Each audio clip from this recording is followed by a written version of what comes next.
ધોરણ 10 અને ધોરણ 12ના બોર્ડની પરીક્ષાના પેપર ચેક કરવા માટે દર વર્ષે શિક્ષણ વિભાગ સરકારી ગ્રાન્ટેડ અને ખાનગી શાળાના પેપર મૂલ્યાંકન કરનાર શિક્ષકોને એક સરખું ભથ્થું આપતા હતા.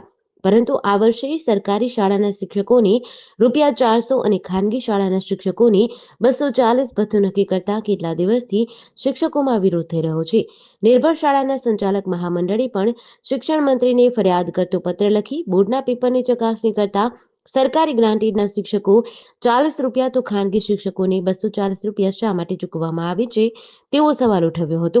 તેમજ કામ સરખું તો વેતન કેમ અલગ અલગ તેવો પણ સવાલ ઉભો કર્યો હતો. આ બાબતે શિક્ષકોએ કહ્યું હતું કે અમે પણ સરકારી શિક્ષકના સમાન કાર્ય કરીએ છીએ, તો ભથ્થુમાં ભેદભાવ શા માટે? ચકાસણી કાર્યમાં ભૂલ થાય તો સમાન દંડ જ વસૂલવામાં આવે છે, તો પછી મૂલ્યાંકન ભથ્થું પણ સમાન જ આપવું જોઈએ. રીટાબેન ભટ્ટ. જી સર, અમને જે વેતન મળે છે ડેઈલી, જે ગ્રાન્ટેડ અને સરકારી શાળાના શિક્ષકોને અમારા કરતા વધારે વેતન મળે છે. અમને માત્ર 240 મળે છે એવું આ વર્ષે અમને જાણવા મળ્યું છે. એ બદલ અમે લોકો અમારે રજૂઆત એવી છે સર કે બધાની સાથે સમાન વેતન ને સમાન કામ.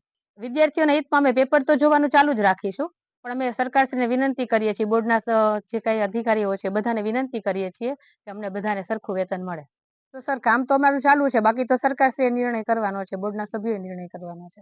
રાજકોટ તેમજ આજુબાજુની જગ્યાએથી અમે છેલ્લા 3 દિવસથી આટકોટ મુકામે ઉચ્ચતર માધ્યમિક શિક્ષણ વિભાગના ગુજરાતી વિષયના પેપર જોવા માટે એકત્રિત થયા છીએ. ત્યારે મળતી માહિતી પ્રમાણે ખાનગી શાળાના શિક્ષકોને જે ભથ્થા પેટે રકમ મળે છે તે માત્ર ને માત્ર ₹240 છે અને ગ્રાન્ટેડ શિક્ષકોને 400 અને તેનાથી વધુ રકમ મળે છે. તો અન્ય ખાનગી શાળાના શિક્ષકોની સાથે કેમ કરવામાં આવે છે? સમાન કામ અને સમાન વેતન પ્રમાણે જો અમને આ ભથ્થું મળવા પાત્ર હોય તો એ માટે અમે સરકારશ્રીને રજૂઆત કરીએ છીએ. ના, મળતી માહિતી પ્રમાણે આ વર્ષથી જ આવો ભેદ ભથ્થા બાબતે રાખવામાં આવેલો છે.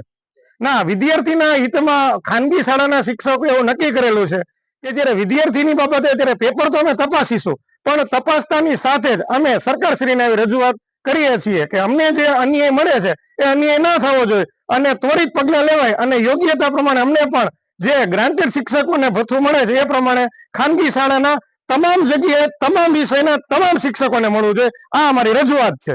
યોગ્ય નિર્ણય નહીં આવે તો અમે આગળ રજૂઆત કરીશું. JDC ન્યૂઝ સાથે કરશન મામટા, આટકોટ.